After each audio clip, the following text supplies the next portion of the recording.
Pour éviter l'épuisement ou pour favoriser votre bien-être au travail, je vais vous donner 6 conseils. Le premier concerne plutôt votre rôle au travail.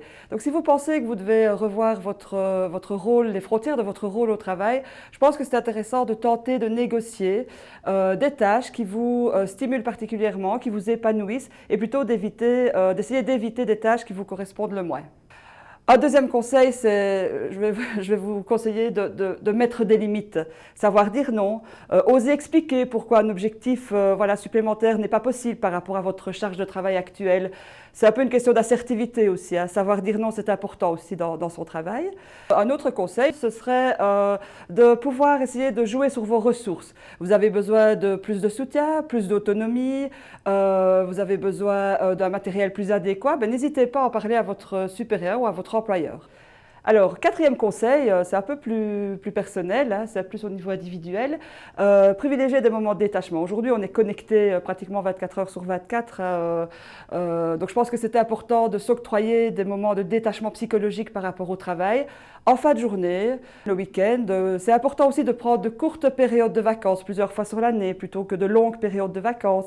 Ça permet d'avoir des effets bénéfiques plusieurs fois sur l'année. Donc ça, c'est vraiment une première chose importante. Un autre conseil, on peut dire le cinquième conseil par rapport à la prise en charge un peu plus individuelle, c'est vraiment de s'octroyer et de planifier des périodes de récupération. C'est d'abord des périodes où on va récupérer de l'énergie, diminuer son activation. Donc ça peut être de la relaxation, une activité sportive, une activité qui vous permette de décompresser. C'est aussi des activités qui vous permettent de récupérer de l'énergie. C'est choisir des activités qui vous plaisent, que vous allez planifier à des moments qui vous conviennent. Donc vous avez une espèce de contrôle sur les activités de récupération que vous avez envie de planifier. Ça, c'est important aussi. Un dernier conseil, comme tout un chacun le sait, je pense que c'est important aussi de privilégier une bonne hygiène de vie. Essayez d'instaurer un bon sommeil, une bonne gestion de votre sommeil, de l'activité physique, une bonne hygiène alimentaire, une bonne gestion du stress. C'est important aussi d'être sensibilisé aux questions d'adaptation par rapport aux situations stressantes.